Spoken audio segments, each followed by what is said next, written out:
آمين وآله الطيبين الطاهرين المعصومين المنزلين لا سيما على بقية الله في الأرضين وحجته على العالمين اللهم له الفرج ورحمة الله على محبيهم ولعنة الله على أعدائهم أجمعين.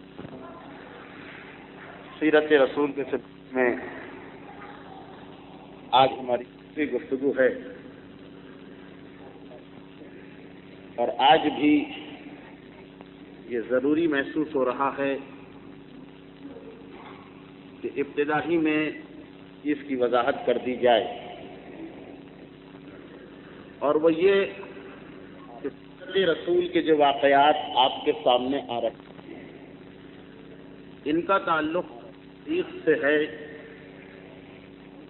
تاریخ ایک ایسی چیز ہے کہ جس کی ایسے بیان کرتے وقت خواہ ایک بہت بڑا مجتہد ہی کیوں نہ ہو،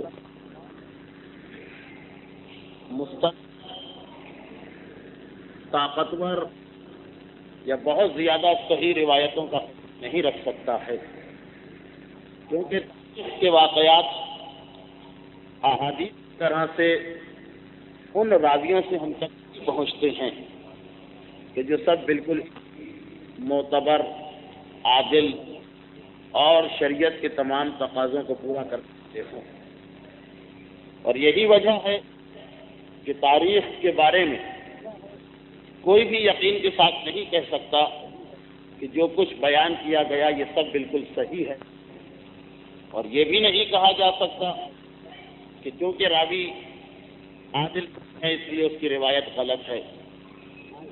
تو اب جو تاریخی واقعات آپ کے سامنے آئیں گے اس میں بعض ایسی روایتیں ہیں، کیونکہ یہ تاریخ ہے، واقعات ہیں، کہانیاں ہیں، معصوم کے فرمان نہیں ہیں. ایسے واقعات بھی آپ کے سامنے آئیں گے جو اگر بہت باریک بینی سے دیکھے جائیں تو شاید بالکل صحیح نہ ہو. اور اسی لیے یہ میں پچھلے پیر کی تقریر میں عرض کر چکا ہوں کہ سیرت رسول جب تاریخ کے حوالے سے آپ کے سامنے آئے، اس سے مسائل کو اخذ کرنا غلط، یہ دیکھ کر کہ فلاں واقعہ بتایا گیا، اس کے اندر یہ بتایا گیا کہ مثلا حضرت عبد المطلب کا یہ کردار، حضرت عبداللہ کا یہ عمل تھا، تو اسلام کا یہ مسئلہ ہونا چاہیے. یہ دو الگ ہیں. عقیدے اور شریعت کی بنیاد حدیث پر ہوتی ہے، تاریخ پر نہیں. تاریخ صرف اس لیے آپ کو بتائی جا رہی ہے کہ ایک تو ہمارے عام بچوں اور نوجوانوں کی معلومات میں اضافہ ہو، اور دوسرا یہ کہ بہت سارے واقعات مذہب کو سمجھنے کے لیے ضروری ہیں، ان کا تفصیل منظر آپ کے سامنے آئے. یہ ابتدا ہی کر دینا ضروری تھا کیونکہ سلسلہ تو ابھی بہت نہیں چلے گا. ہو سکتا ہے کہ بعض ایسے واقعات ہوں جو ہر ایک قبول نہ کر سکے، مگر یہ کے نظر انداز کر دیجیے گا کہ یہ تاریخ ہے، حدیث نہیں. دوسری بات یہ کہ بعض لوگوں کو پیر کی گفتگو سے یہ شک ہونے لگا، لیکن ایسا تو نہیں کہ سیرت بیان کرتے کرتے پیغمبر اسلام کے پردادا اور دادا اور خاندان کے دوسرے بزرگوں کے حالات اتنی تفصیل کے ساتھ آ جائیں کہ تقریباً زیادہ وقت اسی میں نکل جائے. جب ماہ شعبان میں یہ سلسلہ اس سال ہو تو پتہ چلے کہ نام تو سیرت رسول ہے مگر رسول کے حالات ہی نہ ہو سکے. تو یہ بھی میں عرض کر دوں کہ پیغمبر اسلام کے آباء و اجداد یہ بالکل ایک الگ عنوان ہے جس پر انشاءاللہ آئندہ سالوں میں کبھی الگ سے گفتگو کی جائے گی. ایک ایک پیغمبر اسلام کے ایک ایک بزرگ کے حالات الگ تقاریر میں، جیسے حضرت ابو طالب کے بعد گفتگو ہو چکی ہے. اس وقت جو سیرت رسول میں پیغمبر اسلام کے بزرگوں کے بعض حالات بیان کیے جاتے ہیں، یہ سارے وہ حالات جو آگے چل کر پیغمبر اسلام کہ بعض واقعات میں آپ کے کام، اسی لیے اس میں زیادہ تفصیل ہوگی، صرف ان واقعات کو لیا جائے گا جو آگے چل کر کسی نہ کسی عنوان سے کسی اور واقعے کو سمجھانے کے لیے ضروری ہے، اور باقی حالات مثلاً حضرت ہاشم یا حضرت عبد المطلب کے باقی حالات جن کا تعلق رسول کی سیرت سے نہیں ہے وہ بیان نہیں ہوں گے، وہ انشاءاللہ ایک الگ موضوع ہوگا۔ یہ دوسری بات کی وضاحت اس لیے ضروری تھی کہ گزشتہ ہفتے کی تقریر بعض لوگوں کو عنوان سے ہٹی ہوئی محسوس ہوئی۔ انشاءاللہ آج کی اس تقریر کے بعد آئندہ براہ راست وہ موضوع شروع ہو جائے گا کہ جس کا بیان کیا جا چکا ہے۔ صرف آپ کی یاد دہانی کے لیے بات تھی، میں پھر آپ کے سامنے بیان کروں کہ سیرت رسول میں پیغمبر اسلام کے حالات جب آپ کے سامنے آئیں گے تو یہ ذہن میں رکھیے کہ اللہ کے رسول عرب کے ماحول میں، عرب کی سرزمین پر تھے، اور عرب کے ماحول اور کی سرزمین میں قبائل جو مختلف قبیلے ہیں ان کے خلاف بہت ہی زیادہ اہم ہوتے ہیں کسی انسان کی زندگی کے واقعات میں۔ تو 4-5 قبیلے ایسے ہیں کہ جن کی ہر تقریر میں آپ سنیں گے، اتنے سارے ناموں کو سمجھنا اور یاد رکھنا بھی بنا ہوتا ہے۔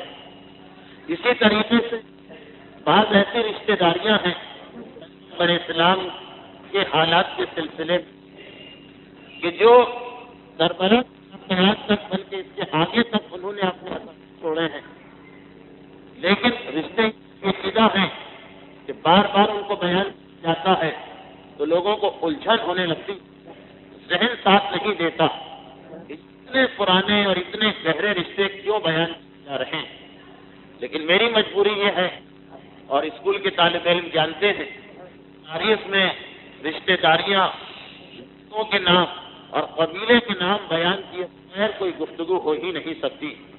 میں کوشش کروں گا کہ بات اتنی آسان رہے کہ زیادہ الجھن نہ ہو، لیکن کبھی کبھار ایسی حال ہو تو فقط موضوع کو دیکھتے ہوئے اسے نظر انداز کیجیے گا۔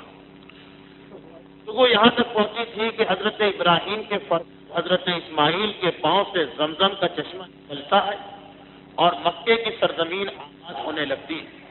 سب سے پہلے ایک خاندان بنو جرہم یہاں پہ آباد ہوتا ہے، اور اسی خاندان میں جناب اسماعیل کی شادی ہوتی۔ جناب اسماعیل مکے کے سردار بنتے ہیں، کسی کو بھی جناب اسماعیل کی سرداری میں شک ہے، نہ شبہ ہے، نہ اعتراض ہے۔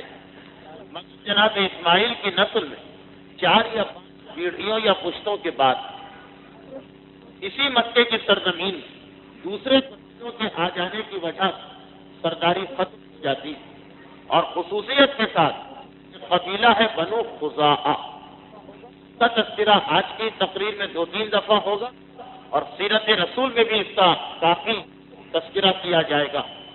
تو بنو خزاعہ ایک دوسرا قبیلہ تھا جو جناب اسماعیل کے 100-150 سال کے بعد مکے کی سرزمین میں آ کے آباد ہوا۔ یہ لوگ اتنے طاقتور بن گئے کہ انہوں نے مکے کا اقتدار اور حکومت حضرت اسماعیل کی نسل میں حضرت اسماعیل کی اولاد سے واپس لے۔ جب بنو خزاعہ کے ہاتھ میں مکے کی سرداری آ رہی تھی اور حضرت اسماعیل کا قبیلہ، یا یہ کہیے حضرت اسماعیل کی سسرال بنو جرہم کمزور پڑ رہے تھے، تو ان کی سمجھ میں نہیں آ رہا تھا کہ وہ کیا کریں، اپنی حکومت کو یا سرداری کو بچا تو نہ سکے، مگر انہوں نے زمزم کے چشمے کو غیر کے میں جانے سے بچانے کے لیے اسے مکمل طور پر چھپا دیا، یہ خیال کرتے ہوئے کہ پانی کا یہ چشمہ پروردگار عالم نے حضرت اسماعیل کو عطا کیا تھا، غیر کا اس میں تو ہونا چاہیے مگر اس پر حکومت نہیں ہونا چاہیے، یہ خیال کر کے اس چشمے کو پوشیدہ کر دیا۔ میں نے یہ بھی عرض کیا تھا کہ زمزم کا کنواں خانہ کعبہ کے قریب ہونے کی وجہ سے جب اس کنویں کو بند کیا جا رہا تھا تو بنو جرہم کی سمجھ نہیں آ رہا تھا کہ کس چیز سے اس پانی کے چشمے کو چھپائیں۔ کعبے کے دروازے پر کچھ تلواریں جن کی تعداد 5 تھی، کچھ زرہیں جو فوجی سپاہی میدان میں زیرہ بختر پہن جاتا ہے وہ، اور سونے کے بنے ہوئے 2 ہرن موجود تھے۔ بنو جرہم فوری طور پر انہی چیزوں کو اتارا، زمزم کے چشمے میں ڈالا، مٹی سے اس کو بند کر کے نام و نشان مٹا دیا۔ اب ایک سوال یہاں یہ پیدا ہوتا ہے کہ جب اس چشمے کو چھپایا جا رہا تھا تو جس قبیلے نے اب حکومت قائم کی تھی وہ کیوں خاموش تھا؟ اس کے لیے گزشتہ تقریر ہی کا ایک جملہ دوہرا دوں کہ جب مکے میں قبیلے آ کے رہنے لگے تو مکہ باقاعدہ ایک شہر کی طرح سے آباد نہیں ہوا، بلکہ ہر قبیلے نے اپنی مرضی سے جہاں ان کا دل چاہا جگہ کے وہیں پہ قیام کیا۔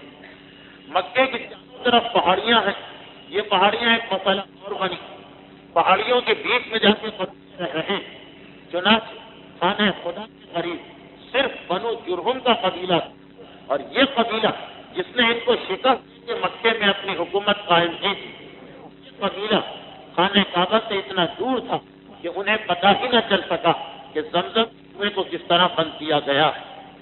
زمانہ گزرتا چلا گیا، بنو جرہم نے یہ راز اپنے سینے میں محفوظ رکھا، جس کو معلوم تھا وہ کسی اور کو بھی بتانے کو تیار نہیں تھا، حتیٰ یہ کہ اپنی اولاد کو بھی نہیں بتاتے تھے کہ ایسا نہ ہو کہ بات منہ سے نکل کے پرائی ہو جائے۔ نتیجہ یہ ہوا کہ رفتہ رفتہ مکے کے سب لوگ پانی کے مسئلے سے پریشان ہو رہے، مگر کسی کو نہیں معلوم کہ زمزم کا کنواں کہاں، یہاں تک کہ وہ آیا کہ لوگ اس کا نام بھی بھول گئے۔ اور پھر وہ زمانہ آیا جب جناب ہاشم کے دادا جناب قصی دوبارہ اقتدار حاصل کیا مکے کا، اور اس قبیلے کو شکست دی جس کا نام بنو خزاعہ تھا۔ وہ قبیلہ جس نے جناب اسماعیل سسرال کو شکست دی، آخر جناب اسماعیل ہی کی اولاد اسی نے دوبارہ اقتدار کو حاصل کیا اور بنو خزاعہ کو شکست ہو گئی۔ پہلا کام یہی کیا کہ مکے کو ایک باقاعدہ شہر بنایا، پہاڑیوں کے بیچ میں رہنے والے دور دراز مقامات پر رہنے والے قبیلوں کو قریب بلایا، اور مکہ شہر کی شکل میں ہمارے سامنے آیا۔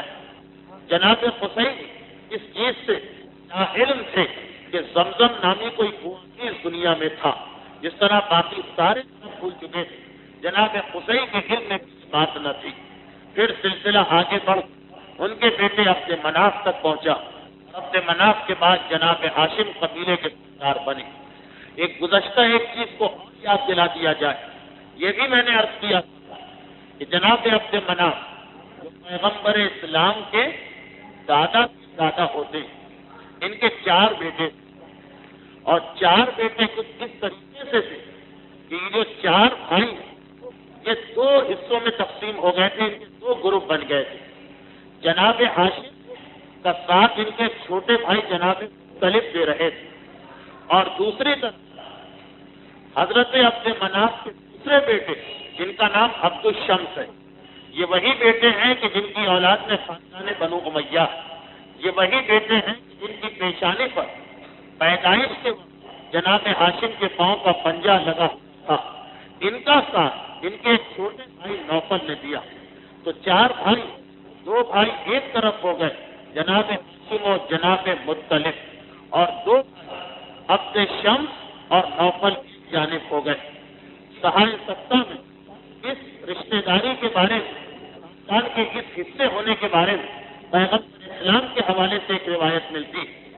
جب جنگ خیبر میں پیغمبر اسلام نے مال غنیمت کو تقسیم کیا تو خمس جو رسول کا حق ہے اسے اپنے لیے رکھا۔ اس کے بعد اس کا یہ مال پیغمبر اسلام نے اپنے خاندان میں تقسیم کیا۔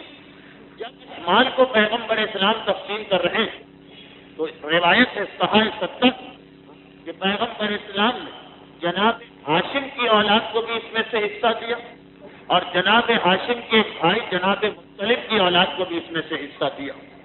یہ دیکھ کر باقی جو 2 بھائیوں کی اولاد تھی، عبد الشمس اور نوفل، وہ لوگ بھی آگے آئے۔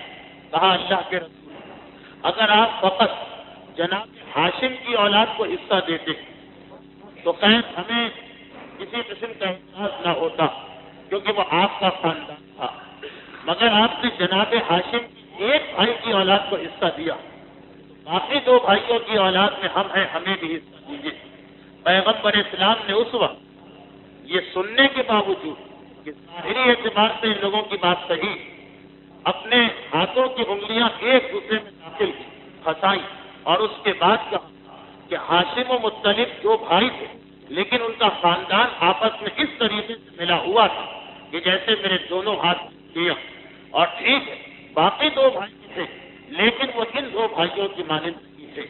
تو بہرحال یہ روایت اگر مستند ہو تو یہ بتانے کو کافی کہ دو بھائی آپس میں اس طریقے سے مل کے رہ رہے تھے کہ جیسا ایک خاندان، اور یہی سبب کہ جناب ہاشم جن سے ان کے والد نے ایک عہد لیا تھا کہ تمہاری پیشانی میں نور رسالت ہے، اس لیے اپنا نکاح بہت سوچ سمجھ کے کرنا، اور جناب ہاشم بہت پریشان تھے کہ کس خاندان میں رشتہ کیا جائے۔ آخر خانہ کعبہ کے دروازے کو پکڑ کے دعا مانگ رہے تو آواز آتی ہے کہ مدینے جاؤ۔ تو جب جناب ہاشم مدینے جانے کے لیے نکلے، شادی کے ارادے سے جا رہے، شادی کرنا تو اپنے تینوں بھائیوں کو نہیں لیا، فقط اپنے بھائی مطلب کو لیا اور باقی دو بھائیوں کو نظر انداز کیا اور مدینے میں پہنچے۔ بظاہر یہ لگ رہا کہ اب تک کی گفتگو وہی ہے جو گزشتہ ہفتے ہو چکی، مگر کئی نئی باتیں ہیں تسلسل کو ملانے کے لیے۔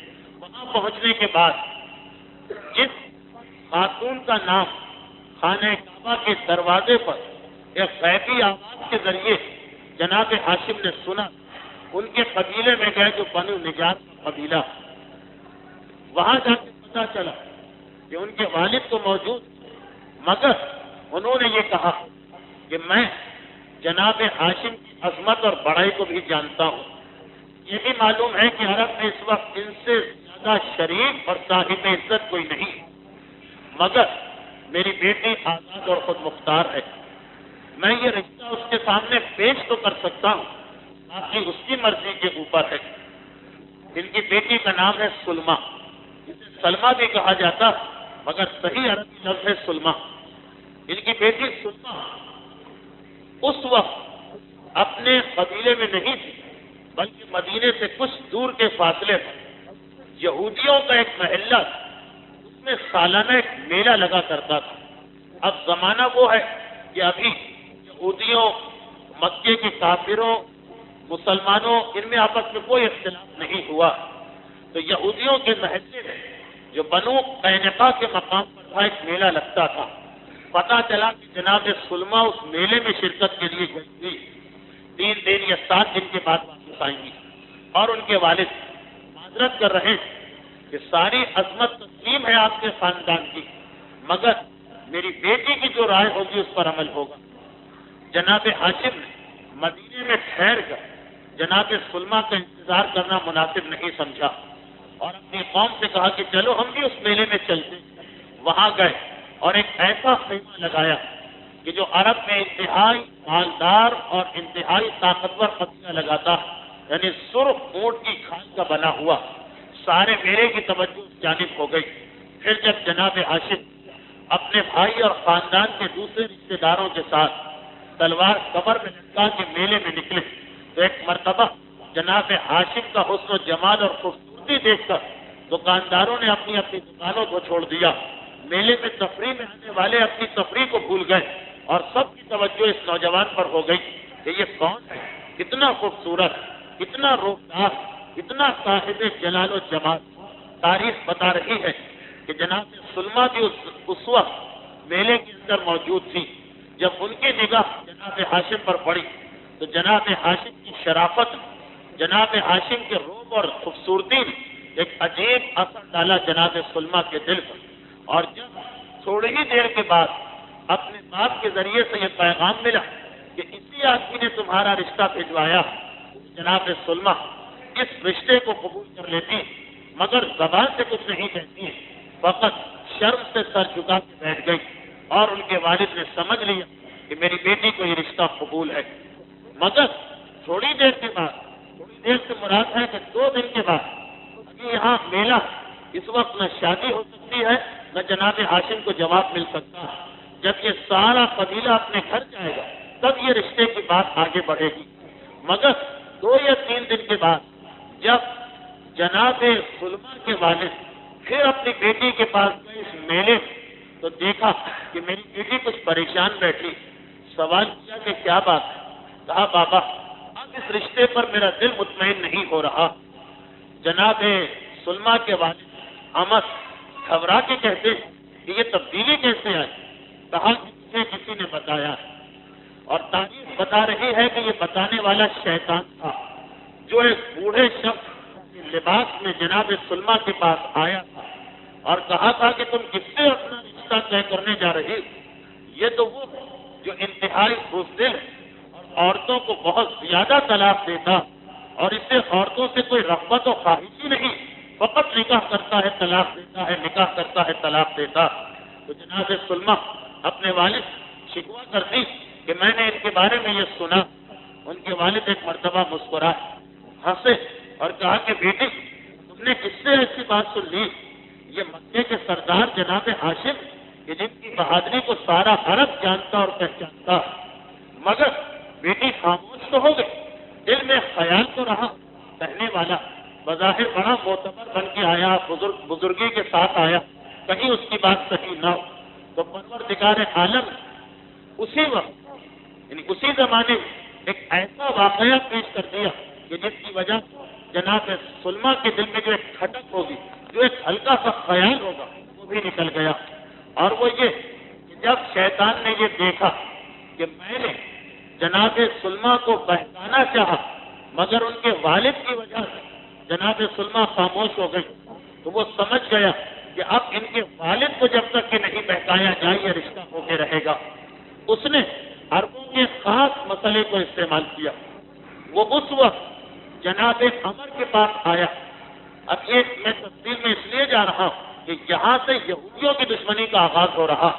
وہ جناب عمر کے پاس آیا، یعنی جناب سلمہ کے والد جناب ہاشم کے ہونے والے خسر، اور آنے کے بعد کہا کہ آپ لوگ اس تیاری میں بیٹھے ہیں، خیمہ لگا ہوا ہے، خاندان کے بزرگ جمع ہیں، اچھا لباس پہنا ہوا ہے.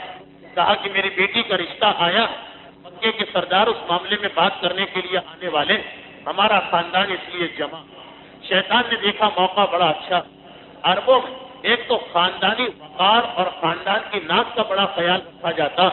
چنانچہ کہا کہ خیال تو آپ کا نیک ہے، مگر یہ آپ نے سوچا کہ آپ کا قبیلہ اتنا بڑا، آپ کا خاندان اتنا مشہور اور آپ کی بیٹی اتنی حسین و جمیل اور اتنی شریف، آپ جو رشتہ کر رہے ہیں تو مہر آپ نے کیا طے کیا؟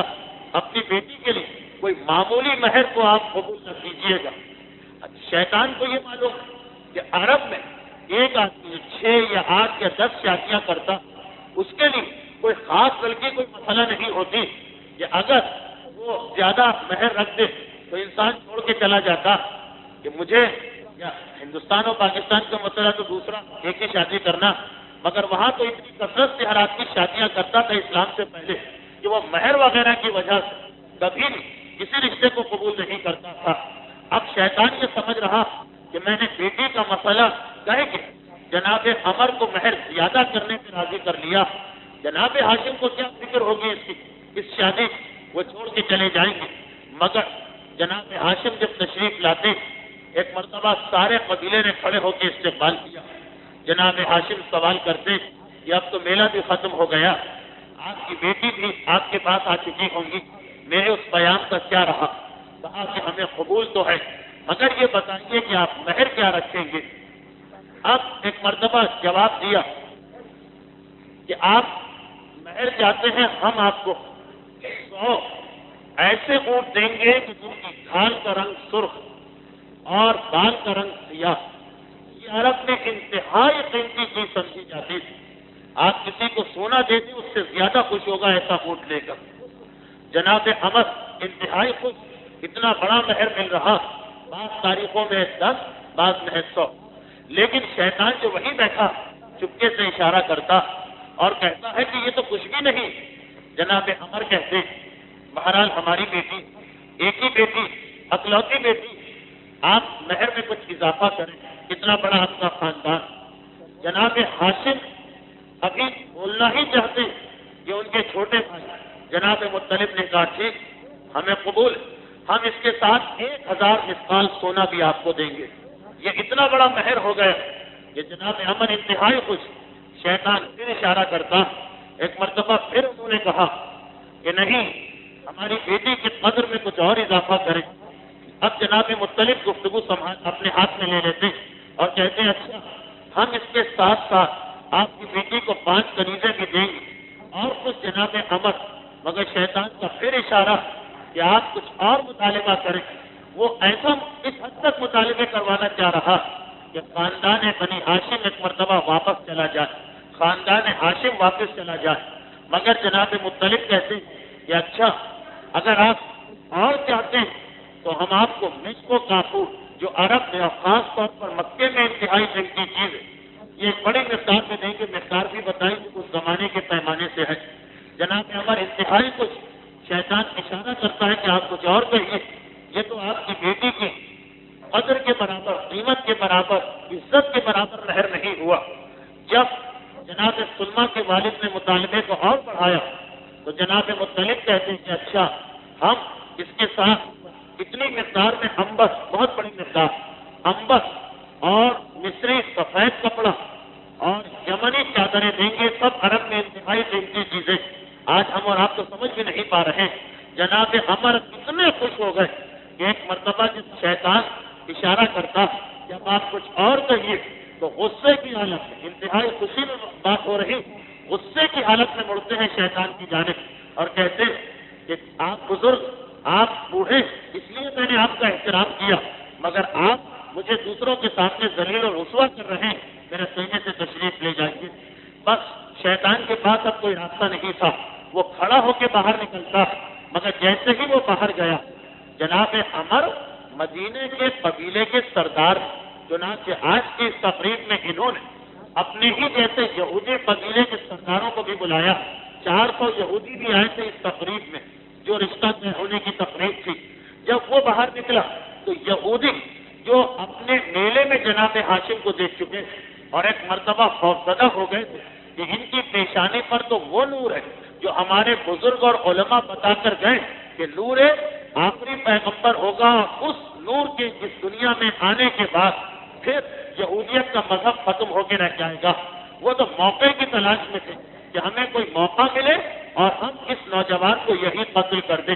شیطان اٹھ کے باہر گیا، انہیں موقع ہاتھ آ گیا۔ ایک مرتبہ خود جناب سلمہ کے والد سے تو کچھ نہیں کہہ سکتے، جناب ہاشم و مطلب کو دیکھا اور کہا تمہاری وجہ سے ہمارے بزرگ کی توہین ہوئی ہے، ہم تمہیں زندہ نہیں جانے دیں گے۔ یہ کہہ کے 400 تلواریں نکل آئیں۔ جناب ہاشم نے دیکھا کہ اب بات اس منزل پہ آ پہنچے کہ جب تک کہ ان کو سبق نہ سکھایا جائے یہ اپنی شرارت سے بات نہیں آئیں گے۔ جناب ہاشم کی تلوار کے نکلی، تاریخ کہتی ہے 40 یا 70 یہودی جناب ہاشم کے ہاتھ سے جہنم واصل ہوئے۔ تب سارے یہودی ایک مرتبہ فرار اختیار کر کے اس قبیلے کو چھوڑ دے گئے۔ ادھر جناب سلمہ کے والد نے یہ منظر دیکھا، جناب ہاشم سے معافی مانگی کہ آپ کے گھر میں میری توہین ہوئی، لیکن قصور میرا نہیں تھا۔ رشتے کی منظوری دی اور اس کے بعد پلٹ کے گھر میں آئے اور انتہائی خوشی کے عالم میں کہتے ہیں کہ بیٹی تو نے خود اپنی آنکھوں سے دیکھ لیا ہوگا، ایک شور ہو گیا تھا، ہنگامہ ہو گیا تھا، تو نے خود اپنی آنکھوں سے دیکھ لیا ہوگا کہ جسے کسی گمراہ کرنے والے نے بزدل کہا تھا اس کی بہادری کیسی تھی کہ وہ 2 آدمی تھے اور 400 یہودی ان کے سامنے سے فرار اختیار کر گئے۔ جناب سلمہ بھی انتہائی خوش ہے، مگر باپ کو بیٹی اور بیٹی کو باپ سے بہرحال محبت بھی ہے، اکلوتی بیٹی، چنانچہ 2 مطالبے، 2 شرطیں انہوں نے اس نکاح میں رکھی۔ ایک شرط بیٹی کی جانب سے تھی، ایک شرط باپ کی جانب سے تھی۔ جناب ہاشم سے کہا کہ ہمیں یہ سب مہر نہیں چاہیے، ہم بہکاوے میں آ گئے تھے، جو آپ کی مرضی وہ مہر آپ دے دیجیے۔ انہوں نے ایک مرتبہ ہاشمی شرافت کے ساتھ جواب دیا کہ نہیں، جس کا ہم وعدہ کر چکے ہیں اسے تو پورا کر کے رہیں گے۔ اب جناب سلمہ کے والد کہتے ہیں کہ بس فقط 2 شرائط ہیں ہماری۔ میری شرط تو یہ کہ جب میری بیٹی کے یہاں بچے کی ولادت کا زمانہ قریب آئے تو آپ اسے یہاں لے آئیے، اس لیے کہ ہماری خواہش یہ ہے کہ ہماری نسل جو چلے گی، ہمارے یہاں جو اولاد ہو وہ ہمارے اپنے قبیلے کے اندر ہو۔ جناب ہاشم نے کہا کہ یہ شرط مجھے قبول ہے۔ کہا دوسری شرط میری بیٹی کی وہ یہ کہ اگر خدا نخواستہ کبھی حالات بدلے اور میری بیٹی کو مدینے میں رہنا پڑا تو جو اولاد ہوگی وہ بھی ساتھ رہے گی، اولاد ماں کے ساتھ رہے گی، باپ کے ساتھ نہیں۔ یہ مطالبہ کیا گیا، یہ مطالبہ بھی جناب ہاشم نے مانا۔ ضمن میں ایک بات کہہ دیں کہ اسلام کے اندر جو زندگی گزارنے کا تصور وہ ہمارے اور آپ کے تصور سے بالکل مختلف ہے۔ اسلام اس چیز کو زیادہ پسند کرتا کہ انسان قریبی سے قریبی رشتے دار، گہرے سے گہرے دوست کے ساتھ بھی جب کوئی معاملہ کرے تو ہر وہ بات پہلے سے طے کر لے کہ اگر بعد میں کوئی اختلاف ہو تو اس کی وجہ سے جھگڑا نہ ہونے پائے۔ یہی سبب کہ معصوم نے جو اس مشہور روایت میں جس میں یہ بتایا کہ کن لوگوں کی دعائیں کبھی قبول نہیں ہوتی، اس مشہور روایت یہ تذکرہ کیا کہ خدا اس مومن کی دعا قبول نہیں کرتا جس نے کسی دوسرے مومن کو قرضہ دیا اور نہ کوئی گواہ رکھا نہ کوئی تحریر لی، ایسے ہی قرضہ دے دیا۔ اب جس کو قرضہ ملا وہ قرضہ دبا کے بیٹھ گیا، واپس کرنے سے انکار کر رہا۔ امام معصوم کہہ رہے ہیں کہ اب جس نے پیسے دیے یہ پریشان ہو کے دعا کرے گا خدا سے، خدا بندہ میرا اتنے لاکھ یا اتنے کروڑ کا پیسہ پھنس گیا، کسی طریقے سے تو مجھے واپس دلوا دے، مگر خدا یہ کہہ کر اس کی دعا کو ٹھکرا دیتا کہ جب میں تجھے حکم دیا تھا کہ قرضہ دیتے وقت گواہ رکھو، تحریر لو، تو تم نے یہ غلطی کیوں کی؟ غلطی تمہاری ہے، نتیجہ بھی تمہیں برداشت کرنا پڑے گا۔ البتہ امام معصوم نے اس کے بعد یہ بھی بیان کیا کہ اگر ایسے ہی پیسے جو کسی اور کو دے چکے ہو اور واپس نہیں مل رہا واپس لینا ہی ہے تو ایک طریقہ ہے، صرف خود دعا مانگو گے قبول نہیں ہوگی، مگر چار ایسی عظیم ہستیاں ہیں، حضرت عبد المطلب، حضرت ابو طالب، جناب آمنہ اور جناب فاطمہ بنت اسد، یہ مکے میں جاؤ، ان چاروں کی طرف سے 4 طواف اور 4 نمازیں پڑھو، ان کے ذریعے سے دعا مانگو تو خدا تمہاری دعا فوراً قبول کرے گا۔ کس مسئلے میں؟ کہ تمہارا وہ پیسہ جو بظاہر ضائع ہو گیا ہے مل جائے گا۔ تو اب خود اسلام کہہ رہا کہ پیسہ دے رہے ہو، تمہیں بڑا اعتماد ہے، بڑا بھروسہ، سب کچھ صحیح، لیکن پہلے سے ہر وہ کام کر لو کہ بعد میں اختلاف کی صورت میں تمہیں نقصان نہ ہو۔ اسی سلسلے میں آپ دیکھیں جناب عاشق، جناب سلمہ، دونوں قابل احترام شخصیتیں، ایک پیغمبر اسلام کے پردادا، ایک پیغمبر اسلام کی پردادی، ایک اصلاب شامخہ میں ہے، ایک ارحام مطہرہ میں ہے، لیکن نکاح ہو رہا تو پہلے سے ہر چیز کو طے کیا جا رہا۔ اور ہمارے لیے میں نے قرضے کی مثال، ہمارے لیے 2 مقامات پر تو خاص طور پر حکم دیا گیا کہ پہلے سے معاملہ طے کر لو۔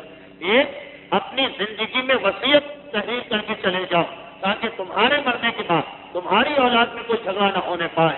یہ کتنا سخت حکم ہے اسلام کا۔ جو مرے، جو روایت یہ کہ جو آدمی مرے اس حالت میں کہ اس نے وصیت نہیں کی تو جب مرتا ہے تو وہ جاہلیت کی موت مرتا۔ جو معرفت ایمان کے سلسلے کی روایت ہے وہی وصیت کے سلسلے کی روایت ہے۔ مگر ہمارا معاشرہ اور ماحول کتنا بدل گیا کہ ایک بیٹا بہت پریشان میرے پاس آیا، کہا کہ آپ نے کیسی مجلس پڑھ دی، آپ نے تو مجھے مار کھلوا دی، یہ تو جوتے پڑوانے والی مجلس ہے۔ کیا ہوا بھائی؟ کہا آپ نے کہا تھا کہ وصیت پہلے سے تحریر کر دی جائے تو بہت اچھا ہوتا۔ میں نے اپنے باپ سے یہ بات کہہ دی کہ آپ اپنی زندگی میں وصیت تحریر کر دیں۔ ارے انہیں تو غصہ آ گیا، کہنے لگے تم میری مرنے کی دعا مانگ رہے ہو، تم میری موت کا انتظار کر رہے ہو۔ اب ہماری فکر یہی مسئلہ نکاح کا مسئلہ، بہت شور مچاتے ہیں لوگ کہ اسلام میں طلاق کا اختیار مرد کے ہاتھ میں ہے، عورت بیچاری بالکل مجبور، جبکہ یہ بات شریعت اور فقہ میں موجود ہے کہ نکاح کے وقت یہ شرائط رکھی جا سکتی ہے کہ اگر لڑکی چاہے تو اپنی مرضی سے وقت پہ طلاق لے سکتی، اور اگر یہ دیکھا جائے کہ یہ شرط بیوی کو زیادہ اختیار دلوا رہی تو اس شرط کو مزید سخت بنایا جا سکتا کہ اگر شوہر ظلم کرے، اگر شوہر مثلاً نان و نفقہ نہ دے تو لڑکی طلاق لے سکتی ہے۔ اب شوہر راضی نہ بھی ہو تب بھی طلاق مل سکتی ہے اگر پہلے ہی سے نکاح کے وقت اس شرط کو طے کر لیا جائے۔ مگر مجھے آپ کا نہیں پتا، لیکن جس ماحول میں میں رہتا ہوں وہاں شگون اتنا اہم سمجھا جاتا کہ نکاح کے موقع پر اگر یہ بات کہہ دی جائے کہ طلاق کی بات ابھی سے طے کر لیجیے تو لوگ لڑنے مرنے کو تیار ہو جاتے ہیں کہ ہماری بیٹی کی شادی ہو رہی اور آپ طلاق کا لفظ نکال کے بدشگونی کر رہے ہیں۔ غلطی ہم خود کرتے ہیں، بعد میں الزام اسلام پہ ڈالتے ہیں۔ تو آپ جناب ہاشم اور جناب سلمہ کا نکاح ہو رہا، کتنی عظیم شخصیتوں کا نکاح، اور اس عظیم نور کے لیے یہ نکاح ہو رہا، مگر پہلے سے حالات بعد میں تبدیل ہو گئے اور جناب سلمہ مکے میں نہیں رہی، مدینے میں رہی، تو بیٹا ان کے ساتھ رہے گا۔ بلکہ جملہ تو بڑا سخت ہے، اتنا سخت ہے کہ شاید کوئی عام عورت اس کو برداشت نہ کر سکے کہ اگر میرے شوہر کا انتقال ہو جائے تو میں مدینے میں رہوں گی اور میری اولاد میرے ساتھ رہے گی۔ نکاح سے پہلے شوہر کے بارے میں یہ کہنا کہ اگر انتقال ہو جائے یہ کتنی بڑی بدشگونی کی چیز سمجھی جاتی ہے، مگر یہ ساری چیزیں وہ جو ہم نے ہندوؤں سے لی، خاندان رسالت کا طریقہ کچھ اور یہ ابتدا میں طے ہو گیا۔ جناب ہاشم نے کہا مجھے یہ شرط بھی منظور ہے، بڑی شان کے ساتھ یہ نکاح ہوا اور جناب سلمہ رخصت ہو کے مکے آئی۔ اب یہ یہودی جن کو اس وقت پہلی مرتبہ خاندان رسالت سے نقصان پہنچا ہے، بے چین ہیں، تڑپ رہے ہیں کہ یہ کتنی بڑی ہم سے حماقت ہو گئی کہ وہ شخص مدینے آیا اور چلا بھی گیا جس کی اولاد میں رسول پیدا ہونے والے ہیں۔ ذرا ہم ہمت کرتے تو یہیں پہ ہم رسالت کا خاتمہ کر سکتے تھے۔ اب پہلی مرتبہ یہ لوگ سر جوڑ کے بیٹھے، کہا کہ یہ نور ہماری سرزمین میں آ گیا ہے، ایسا منصوبہ بناؤ کہ اگر دوبارہ کبھی یہ موقع ملے تو یہ شخص زندہ نہ جانے پائے۔ خیر یہ تو یہودی سازش کر رہے ہیں۔ ادھر جناب ہاشم مکے میں آئے۔ جناب ہاشم کی حالات تو مجھے نہیں بیان کرنا، کچھ عرصے یہاں قیام رہا۔ جناب سلمہ حاملہ ہوئی اور جب بچے کی ولادت کا زمانہ قریب آیا تو جناب ہاشم نے اپنے خاندان کو بلایا، کہا کہ میں مدینے جا رہا ہوں، بہت دور کا سفر ہے، زندگی کا کوئی بھروسہ نہیں، میں اپنے بھائی مختلف کو اپنا جانشین و قائم مقام بنا کے جا رہا ہوں، اس کی اسی طرح اطاعت کرنا جس طرح میری اطاعت کرتے، اور اگر میں واپس نہ آ سکا تو پھر میرے بعد یہ مکے کا پورا با اختیار حاکم ہوگا۔ جناب مختلف کو خدا حافظ کہا اور اپنی بیوی کو لے کے مدینے کی جانب چلے۔ شہر مدینہ میں داخل ہوئے، سسرال میں استقبال کیا گیا جناب ہاشم کا۔ 7 یا 8 مہینے کے بعد ہی واپس آئے۔ جناب سلمہ اس وقت اسی شہر مدینہ میں ہے کہ کچھ عرصے کے بعد بیٹے کی ولادت ہوئی۔ تاریخ کہتی کہ ماں نے ان کا نام عامر رکھا، مگر کیونکہ ان کے بالوں میں کچھ سفیدی تھی اور سفید بال عام طور پر بڑھاپے میں ہوتے ہیں، بڑھاپے کو عربی میں شیب کہتے ہیں، تو اس بچے کا نام پیار سے شیبہ رکھ دیا گیا، بوڑھوں جیسے بال والا، شیبۃ الحم۔ یہی وہ عظیم شخصیت جو آگے چل کر جناب عبد المطلب کہلائے اور جن کے گھرانے میں اسلام کو، شریعت کو، فقہ کو کچھ ایسے مسئلے دیے کہ قیامت تک ان پر عمل ہو رہا ہے۔ بیٹے کی ولادت ہو، مگر اس سے کچھ پہلے جناب ہاشم کو ایک ضروری تجارتی کام سے فلسطین کے علاقے میں جانا پڑا۔ جناب ہاشم کے حالات جب میں بیان کروں گا تو وہاں آپ سنیں گے کہ جناب ہاشم نے پورے عرب پر ایک احسان کیا تھا۔ پہلی مرتبہ جس طرح آج کل ہمارے یہاں لمیٹڈ کمپنیز بنتی، یہ تصور پہلی مرتبہ جناب ہاشم نے پیش کیا تھا۔ یہ تاجروں سے کہا تھا الگ الگ تجارت کیوں کر رہے، سب اپنے سرمایہ کو لاؤ، ایک ساتھ تجارت کرو، آپ نے لے جاؤ اور لے کے آؤ۔ لوگوں نے یہ تجویز منظور کی تھی، مگر کیونکہ شروع کرنے والے جناب ہاشم تھے اس لیے ساری ذمہ داری بھی ان پر ہے۔ یہ مدینے کے اندر ہے، بیوی حاملہ، بیٹے کی ولادت کا وقت قریب آ رہا کہ پتہ چلا فلسطین کی طرف جو مکے والوں کا قافلہ جا رہا اسے ایک بڑا اہم مسئلہ، کاروباری مسئلہ پیش آ گیا۔ کیونکہ میرے موضوع سے خارج اس لیے اس کو نظر انداز کرتے ہیں۔ اب ایسا وقت کہ دل نہیں چاہ رہا کہ اپنی بیوی کو تنہا چھوڑ کے جائے، لیکن یہ ایک احساس ذمہ داری، حقوق الناس کا مسئلہ میں نے سب کی ذمہ داری دی ہے، یہ مجبور کر رہا ہے کہ سفر کرو۔ فلسطین کی جانب گئے اور جب وہاں گئے اس معاملے کو تو سلجھا دیا، مگر وہاں بیمار پڑے اور واپسی میں غزہ کے مقام پہ انتقال کیا۔ بعض مؤرخین نے یہ لکھا کہ کوئی تعجب نہیں کہ فلسطین کے مقام پر جناب ہاشم کی اس بیماری میں ان دشمنان دین کا بھی حصہ جو یہودیت کے نام سے فلسطین کے علاقے میں تھے، مگر کیونکہ یہ بات پوری طرح ثابت نہیں اور یہ موقع بھی نہیں، اس لیے اس کو نظر انداز کرتے ہوئے جناب سلمہ کے یہاں بیٹے کی ولادت تو ہوئی، مگر ایک خوشی کی خبر اور ساتھ ساتھ یہ غم والی خبر آئی کہ آپ بیوہ ہو گئی، آپ کے شوہر انتقال کر چکے ہیں۔ اب جناب سلمہ کے لیے ساری زندگی ان کی اولاد تھی جن کا نام عامر رکھا ہے، لیکن ان کے بالوں کی سفیدی کی وجہ سے ان کو شیبۃ الحمد کہا جا رہا۔ تاریخ یہ بتا رہی کہ جناب سلمہ نے سوچا صرف 7 یا 8 مہینے مکے میں رہی کہ میرا مکے والوں سے کوئی تعلق نہیں، میرا شوہر سے تعلق تھا، وہ انتقال کر چکے ہیں، اب میں اپنے باپ ہی کے پاس رہوں، کیونکہ یہ پہلے شرط رکھ میرا بیٹا میرے ساتھ رہے گا، اس لیے مکے میں خبر بھی نہیں کروائی کہ کیا ہوا۔ وہاں جناب مطلب یہ معلوم ہوا کہ میرے بھائی فلسطین کی جانب گئے، انتقال کر گئے۔ سارے مکے نے سوگ منایا، سارے مکے میں ماتم ہوا، عورتوں نے بال کھول دیے جناب ہاشم کے انتقال پر، لیکن جناب مطلب کو پتہ نہ چل سکا کہ میرے بھائی کے یہاں بچے کی ولادت ہوئی یا نہیں ہوئی۔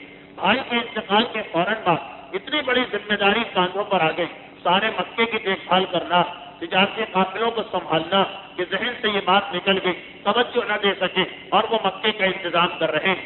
وہاں 7 سال گزر گئے، یہ چھوٹا سا بچہ 7 سال کا ہو چکا، مگر اتنا طاقتور اور ایسا ماہر تیر انداز کہ مدینے کے بڑے بڑے تیر انداز اس کے سامنے اپنے آپ کو عاجز محسوس کر رہے ہیں۔ 7 سال کی عمر ہوگی اس بچے کہ کوئی شخص مکے کا رہنے والا مدینے گیا، واپس آیا، جناب مطلب کی تلاش میں نکلا، دیکھا کہ خانہ کعبہ کے قریب بیٹھے، کہا کہ آپ یہاں بیٹھے اور آپ کو پتا نہیں کہ مدینے میں آپ کے بھائی کی نشانی موجود۔ جناب مطلب تڑپ اٹھے، یہ تم نے کیا کہا؟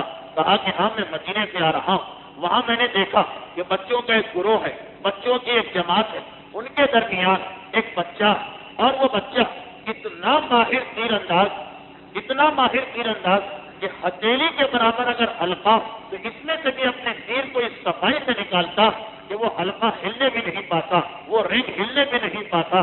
میں نے آج تک عرب میں ایسا کوئی بچہ نہیں دیکھا۔ جب میں نے اس سے پوچھا کہ تم کون، تو اس نے جواب دیا کہ میرے باپ کا نام ہاشم، کہ جو مکے کے حاکم تھے، اور 4-5 شعر اور بیان کیے۔ جب جناب مطلب یہ سنتے ہیں تو ایک مرتبہ تڑپ اٹھتے ہیں، فوراً اپنے رشتہ داروں مکے کی حکومت سپرد کی اور تنہا مکے سے مدینے چلے۔ بعض روایتوں میں ہے کہ کچھ غلاموں اور رشتہ داروں کو ساتھ بھی لیا، مکے سے چلے مدینے پہنچے۔ مدینے میں داخل ہو گئے، یہ چاہتے ہیں کہ اپنے بھائی کی سسرال جائیں، کہ مدینے سے باہر ایک میدان میں تیر انداز بچوں کو دیکھا جو تیروں سے کھیل رہے تھے، اور فوراً اپنے بھتیجے کو پہچان لیا۔ آگے آئے اور آگے آنے کے بعد اپنا تعارف کرایا کہ تم مجھے نہیں جانتے، مگر میں تمہارا چچا ہوں، اور جناب ہاشم کے کچھ حالات بتائے۔ کہا اب تم میرے ساتھ چلو۔ جناب مطلب یہ خیال تھا کہ اگر یہ اطلاع ان کی ماں کو مل گئی تو شاید وہ نہ جانے دیں، شاید وہ روک دیں۔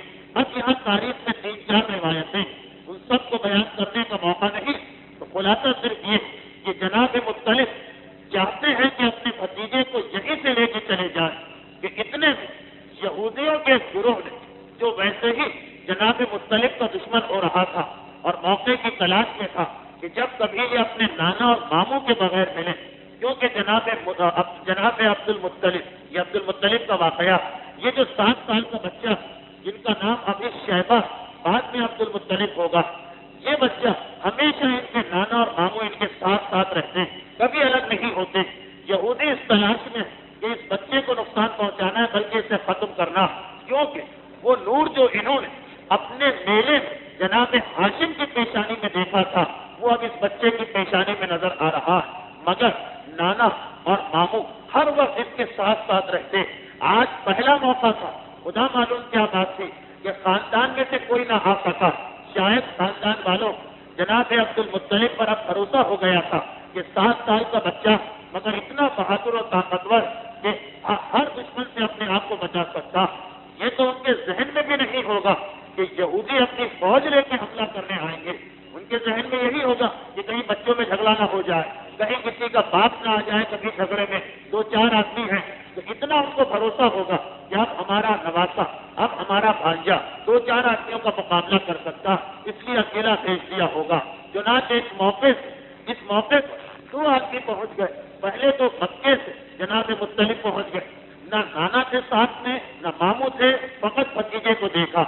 ان کو یہ معلوم نہیں تھا کہ ہمیشہ یہ ساتھ ہوتے ہیں۔ انہوں نے سوچا کہ موقع اچھا، ان کو ساتھ لے جانا چاہیے۔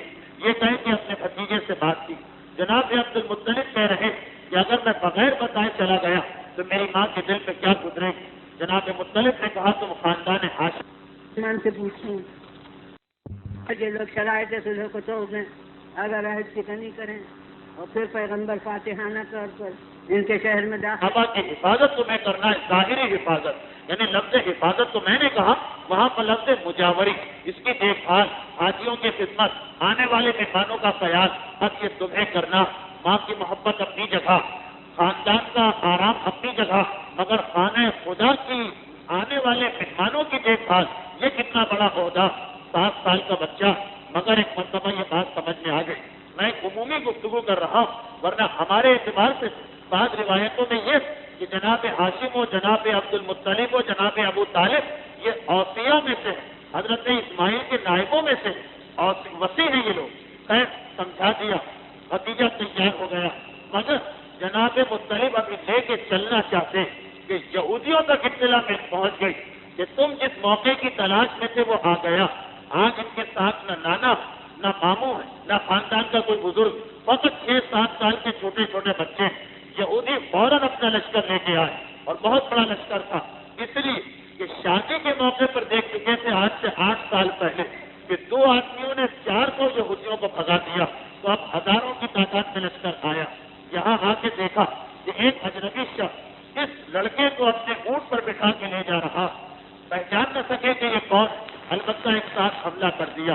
جناب ہاشم تلوار لے کے مقابلہ کر رہے، جناب مطلب تلوار لے کے مقابلہ کر رہے، مگر ایک تو آج اکیلے، اس کے بعد لشکر بھی زیادہ، اور پھر جناب مطلب کے پاس وہ مقام تو نہیں ہے جو جناب ہاشم کے پاس تھا، تو اب کمزور پڑتے جا رہے.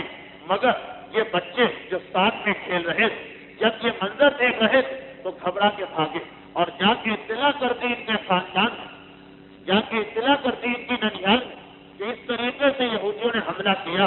ان کے نانا جناب عبد المطلب کے نانا فوراً اپنا لشکر لے کے آئے. نانا اور ماموں ان کے مدینے کے مانے ہوئے بہادر تھے.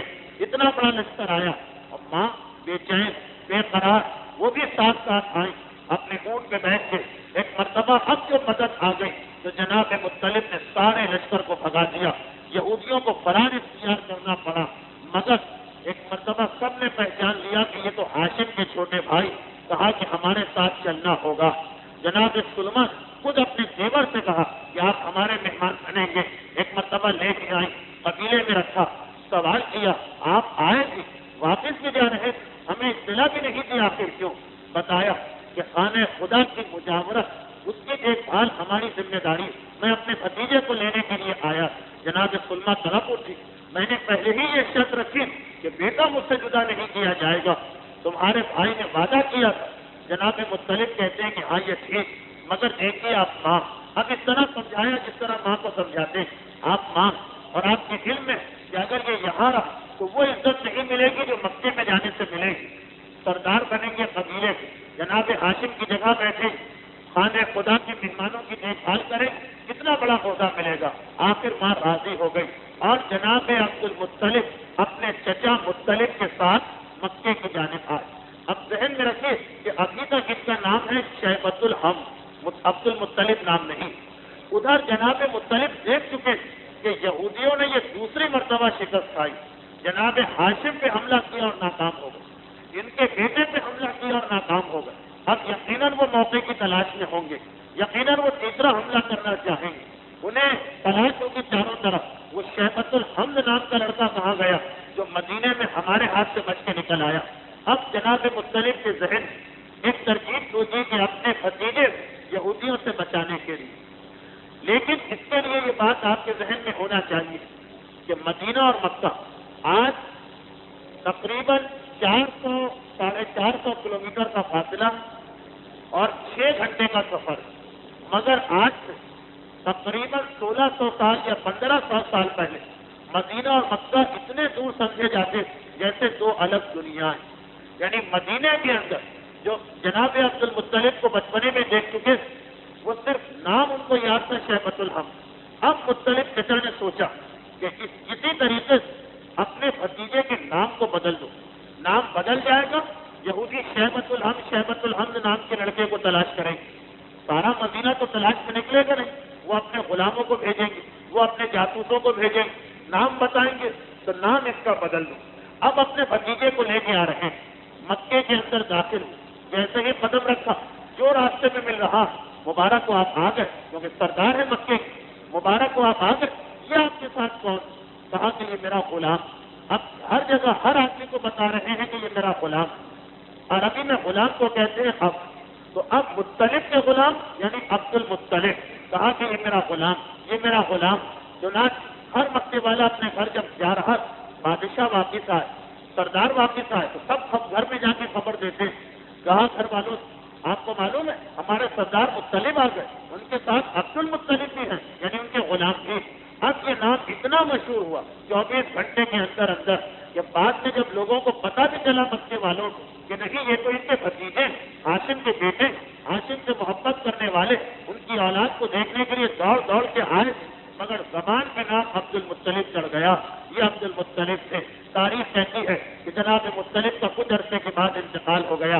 عبد المطلب ابھی یہ ساری تفصیل اس لیے آ رہی کہ یہودیوں کی دشمنی کو دیکھیں، خاندان بنو امیہ کی دشمنی کو دیکھیں، یہ ابتدا سے کس طرح شروع ہو رہی۔ ابھی تک آپ نے دیکھا یہودی کتنے دشمن، اب ایک اور مختصر کی بات پھر آج کی گفتگو ختم۔ اب تاریخ بتا رہی کہ کچھ عرصے کے بعد چچا کا انتقال ہو گیا اور عبد المطلب اس وقت بہت چھوٹے، ابھی جوانی کی منزل میں بھی داخل نہیں، 12-14 سال کی عمر ہوگی۔ سب سے پہلا وہاں خاندان ہی میں سے ایک آدمی نے کیا، یہ کون ہے؟ یہ ان کے چچا جناب نوفل ہے۔ جناب نوفل وہ چچا جن کا اپنا الگ گروپ تھا عبد الشمس کے ساتھ، یہ دو بھائی ایک طرف تھے، عبد الشمس اور نوفل۔ عبد الشمس کا تو انتقال ہو گیا، ان کے بعد ان کے بیٹے امیہ بھی زندہ، جن کی اولاد بنو امیہ کہلائی۔ اب وہ اور چچا، ان کے چچا نوفل، دونوں چچا بھتیجے کا ایک اتحاد ہو گیا، مگر ایک امیہ سے ایک ایسی غلطی ہو گئی جس کی وجہ سے مکے والوں نے 10 سال کے لیے ان کو مکے سے نکال دیا، تو نوفل اکیلے رہ گئے ہیں خاندان کے بزرگوں۔ جیسے ہی سنا کہ میرا جو بھتیجا ہے عبد المطلب، اب مطلب کا انتقال ہو گیا، یہ بے سہارا رہ گیا، وہ آئے اور آنے کے بعد ان کے ایک کنویں پر قبضہ کر دیا۔ عرب میں کنواں سب سے قیمتی چیز، سارا زندگی کا دار و مدار پانی پر، پانی کا دار و مدار کنویں پر، ایک کنویں پہ قبضہ کر لی۔ زمزم تو ابھی موجود ہی نہیں، چھوٹے چھوٹے کنویں سے لوگ اپنا کام چلا رہے ہیں۔ یہ کنویں بھی ایسے ہوتے کہ زمین میں گھاس کھودا گیا، بارش کا پانی اس میں جمع کیا گیا، سارا سال یا اگلی بارش تک اس سے کام چلایا گیا۔ اب ایک مرتبہ کنواں ہاتھ سے نکل گیا، یہ بڑا نقصان۔ اب عبد المطلب حیران و پریشان، ابھی 14-15 سال کی عمر، خاندان ہی کے فرد نے کیونکہ قبضہ کیا، اس لیے کسی اور سے مدد بھی نہیں مانگ سکتے، لوگ کہیں گے تمہارے خاندان کا مسئلہ، اور کچھ سمجھ میں نہ آیا، فوراً مدینے اپنے ماموں کو خط لکھا کہ میرے اوپر یہ ظلم ہوا، میری مدد کے لیے آئیے۔ اس وقت تک اس کے نانا انتقال کر چکے، ماموں نے سنا، بے چین ہو گئے، تڑپ اٹھے، فوراً 80 سواروں کا لشکر لے سیدھے مکے میں داخل ہوئے، عبد المطلب کے گھر پہنچے۔ عبد المطلب نے ماموں کا استقبال کیا، آئیے اتریے، آرام کیجیے، آپ میرے مہمان۔ کہا کہ ہرگز نہیں، وہ کون ہے کہ جس نے میرے بھانجے کو نقصان پہنچایا؟ جب تک کہ اسے بدلہ نہیں لوں گا اس وقت تک نہ تمہارا مہمان بنوں گا نہ تمہارے یہاں آرام کروں گا۔ کہا کہ وہ میرے چچا، اور اس وقت وہ خانہ کعبہ میں ہجر اسماعیل کے قریب بیٹھے، جناب عبد المطلب کے ماموں اسی غصے کی حالت میں تلوار لے کر 80 آدمیوں سمیت اونٹوں پر بیٹھ کر چلے۔ خانہ کعبہ کے شہر میں اونٹوں کو روکا گیا اور بفرا ہوا لشکر نوفل کے قریب گیا۔ کہا مجھے پہچانتے ہو؟ میں اس کا ماموں، میں نے سنا ہے کہ تم نے اس کے کنویں پہ قبضہ کیا۔ نوفل نے منظر دیکھا، گھبرا گئے، پریشان ہو گئے، اور کچھ تو نہ کر سکے، ہاتھوں کو جوڑ کے معافی مانگی اور کہا کہ میں نے ان کی امانت ان کو واپس کی، مگر اس کے نتیجے پھر اس وقت تو بات ختم ہو گئی، ماموں پلٹ کے بھانجے کے یہاں آئے، مہمان بنے۔ نوفل پریشان ہو گئے کہ اب عبد المطلب اتنا طاقتور ہو گیا کہ اس کی مدد کے لیے مدینے سے لشکر آنے لگے، اس طرح تو ہمارے لیے زندگی گزارنا مشکل ہوگا۔ وہ فوراً پلٹ کے آئے اور خاندان بنو امیہ کے جو لوگ تھے، امیہ تو 10 سال کے لیے باہر، اور جو لوگ تھے ان سے کہا کہ اب ہم لوگ ایک معاہدہ کریں، آپس میں ایک پیکٹ کریں، آپس میں یہ عہد کریں کہ ایک دوسرے کی مدد کریں گے عبد المطلب کے خلاف۔ چنانچہ دو بھائیوں نے باقاعدہ ایک معاہدہ کیا کہ آئندہ ہم دونوں ہر مقام کے ساتھ رہیں گے۔ چنانچہ بدر و احد و خندق تک کے میدانوں میں جب کبھی خاندان بنو امیہ آیا تو نوفل کا خاندان بھی ان کے ساتھ تھا۔ اس کے اندر بھی کچھ مشہور شخصیتیں، یہ میں تفصیل اس لیے بتا رہا ہوں کہ بدر و احد میں یہ رشتے آپ بار بار سنیں۔ اچھا، اب ادھر جناب عبد المطلب کو یہ پتا چلا کہ میرے چچا نے میرے چچا نے دوسرے چچا کے اولاد سے مل کر باقاعدہ معاہدہ کر لیا، بہت طاقتور ہو گئے۔ معاہدہ ایک ایسی چیز ہے کہ عرب میں اس کا بڑا احترام تھا، خانہ کعبہ کا پردہ پکڑ کے عہد کیا جاتا، پہلے خاندانی بات تھی، اب مذہبی بات کی ہو گئی۔ اب جناب عبد المطلب نے سوچا کہ میں کیا کروں، مدینہ بہت دور، ٹھیک ہے ننھیال سے مدد آ سکتی، مگر بار بار وہاں سے مدد لینا، آنے اور جانے اور خط میں اتنی دیر لگ جائے گی۔ چنانچہ عبد المطلب نے چاروں طرف دیکھا اور وہ قبیلہ ان کو نظر آیا جو بنو خزاعہ کا قبیلہ، بس میرے آخری جملے ہیں، گھنٹہ پورا ہونے والا، بنو خزاعہ کا قبیلہ۔ آپ کو یاد ہوگا اگر تقریر کی ابتدائی باتیں ذہن میں کہ بنو خزاعہ وہ قبیلہ جنہوں نے حضرت اسماعیل کی اولاد سے مکے کی حکومت کو چھینا اور بعد میں انہی عبد المطلب کے پردادا قصی نے دوبارہ حکومت کو لے لیا۔ بنو خزاعہ کا قبیلہ ایک طاقتور قبیلہ، ایک زمانے میں حکمران رہ چکا، کوئی معمولی قبیلہ نہیں۔ جناب عبد المطلب نے سوچا کہ جتنے قبیلے ان میں ہمارے لیول کا، ہمارے معیار کا یہی قبیلہ، عرب میں یہ بھی بڑا خیال رکھا جاتا کہ اپنے سے نیچے قبیلے سے تم نے دوستی کی تو سب تانا دیتے، یہ قبیلہ ایسا کہ یہ بھی ایک زمانے میں حاکم رہ چکا ہے، ہم بھی حاکم، برابر کا معاملہ۔ بنو خزاعہ کی جانب دوستی کا ہاتھ بڑھایا۔ یہ جناب عبد المطلب کی سیاست اور دور اندیشی اور ذہانت، ایک مرتبہ بنو خزاعہ نے فوراً معاہدہ کر لیا۔ عبد المطلب اور ان کا معاہدہ ہوا، یہ مکے میں ایک بڑی طاقت بن گئے۔ تاریخ کہتی کہ جناب عبد المطلب جب ان کا انتقال ہو رہا تھا، حضرت ابو طالب کو بلا کر وصیت کی کہ میرے بعد تم مکے کے حاکم، مگر یہ جو میں نے معاہدہ کیا ہے اس کا احترام تم کرنا، یہ میرا کیا ہوا معاہدہ۔ اور اس معاہدے کا اتنا احترام تھا کہ جب پیغمبر اسلام نے اعلان رسالت کیا تو سارا عرب پیغمبر کے خلاف تھا، فقط دو قبیلے ساتھ تھے، ایک تو اپنا قبیلہ بنو ہاشم کا ابو لہب کو چھوڑ کر، اور دوسرا بنو خزاعہ کا قبیلہ، یعنی جناب عبد المطلب کا وہ قدم پیغمبر اسلام کے کام آیا۔ اسلام کی مدد میں جناب عبد المطلب کی ذہانت اور دور اندیشی کو بھی تعلق ہے کہ بنو خزاعہ نے اس معاہدے کی وجہ سے کہ ہم نے عبد المطلب سے وعدہ کیا تھا کہ ہر دکھ سکھ میں ان کا ساتھ دیں گے، اب اگر ان کے پوتے پہ وقت پڑا سارا مکہ ہمارا دشمن، ہم ان کا ساتھ دیں گے۔ ہر مقام پر یہ قبیلہ اسلام اور مسلمانوں کی مدد کرتا رہا۔ اور ایک آخری بات کہہ کہ آج کی حد سے گفتگو ختم کروں کہ عبد المطلب کا یہ معاہدہ اسلام میں اتنا اہم بنا کہ بعد میں جب پیغمبر نے مکہ فتح کیا، 360 بت گرائے گئے، مولا کائنات نے کچھ شکنی کی، اس سارے واقعے میں اس معاہدے کا بہت دخل، کیونکہ پیغمبر اسلام نے مکے پہ کیوں حملہ کیا، یہ تفصیل بعد میں آئے گی لیکن بہت مختصر، کہ جب تک رسول مکے میں رہے یہ قبیلہ بنو خزاعہ رسول کی مدد کرتا رہا۔ جب پیغمبر اسلام مدینے میں چلے گئے تو 6 یا 7 سال کے بعد، پہلے تو مکے کے کافر مدینے پہ حملہ کرتے رہے، بدر ہے، احد ہے، خندق ہے، لیکن جب ہار گئے کہ ہم مسلمانوں سے نہیں لڑ سکتے تو کہا کہ مسلمانوں کے دوست کو مارو، بنو خزاعہ پر حملہ کر دیا، ان کو قتل کیا۔ پیغمبر اسلام کو اطلاع ملی کہ جو ہمارا وفادار قبیلہ، میرے دادا کا جو عہد ہے، پیغمبر اسلام کو اطلاع ملی، لشکر اسلامی کو جمع کیا، بنو خزاعہ کے خون کا انتقام لینے ہم کو جانا ہے مکے میں، اور پھر مکہ فتح ہوا۔ تو حضرت عبد المطلب کا آج کا یہ معاہدہ کہاں تک اسلام میں کام آ رہا، اب یہ ساری ڈیٹیل مجھے اسی لیے بیان کرنا پڑ رہی کہ بظاہر آج کی گفتگو کسی سے بھی آپ پوچھیں کہیں گے کہ حضرت عبد المطلب کے بارے میں آج پڑھا گیا، مگر نہیں، یہ سب اسلام کے واقعات ہیں کہ ادھر خاندان اور بنو امیہ نے اپنی ایک جماعت بنائی، ادھر حضرت عبد المطلب نے اپنی ایک جماعت بنائی۔ تاریخ کہہ رہی کہ یہودی تلاش کر رہے ہیں شیبۃ الحم کو، مگر انہیں اس نام کا کوئی آدمی نہیں مل رہا، اور جب آخر میں مکے میں آئے تو اس وقت یہ نور حضرت عبد المطلب کی پیشانی سے حضرت عبداللہ کی پیشانی میں منتقل ہو چکا تھا، اور عین اسی وقت وہ واقعہ پیش آیا کہ حضرت عبد المطلب کو اپنی ایک پرانی منت پوری کرنا پڑی اور اپنے بیٹے کے گلے پہ چھری رکھنا پڑی۔ عبد المطلب حضرت عبداللہ کے گھرے پر چھری رکھی اور یہودیوں نے سمجھا کہ ہماری سازش کامیاب ہو گئی، اور ایک عجیب طریقے سے حضرت عبداللہ کو شہید کرنے کا منصوبہ بنا دیا گیا، مگر آج وقت زیادہ ہونے کی وجہ سے گفتگو کا یہ حصہ آئندہ آئے گا۔ میں پھر یاد دلا دوں کہ اب پیغمبر اسلام کے حالات سے پہلے یہ 2 چیزیں بار بار میں آپ کے سامنے پیش کروں گا کہ پیغمبر اسلام سے پہلے ہی اس خاندان کے کتنے دشمن بن چکے تھے، ان کی دشمنی کتنی نسلوں پرانی تھی، کن کن واقعات نے ان کی دشمنی کو بڑھایا تاکہ بعد کے حالات سمجھنا آپ کے لیے آسان رہے۔ تو اب یہودیوں کی سازش پورے عروج پر ہے۔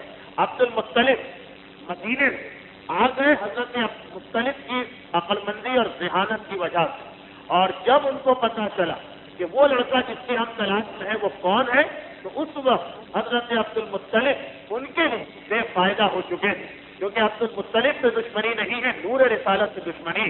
اب ان کی ساری سازش حضرت عبداللہ کے بارے میں، اور دو بہت ہی اہم واقعات ہیں تاریخ اسلام کہ کس طرح حضرت عبداللہ کو نقصان پہنچانا چاہا۔ انشاءاللہ آئندہ گفتگو میں یہ چیز آپ کے سامنے آئے گی، مگر ضمنی طور پر میں ایک بات بیان کر دوں۔ مجلس ہے، اس اعتبار سے کچھ مسائل بھی ضروری اور درد ایسا ہے کہ کچھ مسائل بھی ضروری، بس آپ حضرات سے اتنی گزارش ہے کہ جہاں اتنا تعاون کیا 15-20 منٹ آپ کو اور تعاون کرنا پڑے گا، اس اعتبار سے کہ اب ہماری گفتگو اسی پس منظر میں ہو رہی کہ یہودی اسلام کے خلاف سازشیں اسلام سے پہلے سے شروع ہو چکی اور بڑے عجیب طریقے سے، لیکن اتنے بدتر دشمن اسلام ہونے کے بعد اگر امام معصوم کسی مومن سے کہہ دیں کہ میرے خیال میں تم یہودی، یا پیغمبر اسلام کسی مومن سے کہہ دیں کہ قیامت کے میدان میں تم میرا کلمہ پڑھنے کے باوجود میرے ساتھ نہیں آؤ گے، یہودیوں کے ساتھ آؤ گے، تو بتائیے وہ مومن رسول و امام کی نگاہ کتنا بدترین مومن ہے کہ یہودیوں کے ساتھ اس کو شامل کر دیا۔ ایسا کون سا مومن؟ حدیثیں تو بہت ساری ہیں لیکن مستند ترین اور معتبر ترین حدیث، تھوڑا وقت تو مجھے لینا ہے آپ کا، کم سے کم 15 منٹ کا، مستند ترین اور معتبر ترین حدیث جس کے اوپر یہ امام معصوم کی حدیث ہے، جس کے اوپر حج واجب ہو گیا اور وہ حج پہ نہ جائے، تو جب وہ مرے گا، جب وہ یہودی مرے گا یا عیسائی مرے گا، مومن ہے، کلمہ پڑھ رہا، رسول و امام کو مان رہا، مسجد و امام باڑے میں آ رہا، مگر وقت موت وہ یہودی ہے، عیسائی ہے، ایمان سے اس کا کوئی تعلق نہیں۔ اللہ کے رسول کا فرمان جس پر حج واجب ہو گیا اور وہ نہیں گیا، قیامت کے میدان میں جب اسے قبر سے اٹھایا جائے گا تو وہ میرے ساتھ نہیں کھڑا ہوگا، یہودیوں کے درمیان کھڑا ہوگا۔ راوی امام سے آیا قرآن کی تفسیر پوچھ رہا ہے، مولا یہ جو قرآن میں آیا ہے کہ من آما فی الدنیا فہوا فی الآخرۃ آما، جو دنیا میں اندھا ہے وہ آخرت میں بھی اندھا ہوگا، یہ کون لوگ ہیں جو دنیا میں اندھے ہیں؟ امام معصوم نے کہا یہ وہ لوگ ہیں کہ جنہیں خدا بلا رہا ہے کہ آ کر میرے گھر کی زیارت کرو، اور یہ اپنی آنکھوں کو بند کر کے بیٹھ گئے، یعنی حج واجب ہو گیا اور نہیں گئے، یہ دنیا کے اندھے ہیں۔ آخرت میں خدا ان کو اندھا کرے گا کہ جنت کے دروازے پر پہنچیں گے، جنت سامنے، مگر اندھے ہو جائیں گے اور جنت کے راستے پہ جانے کے بجائے جہنم کے راستے پہ چلے جائیں گے۔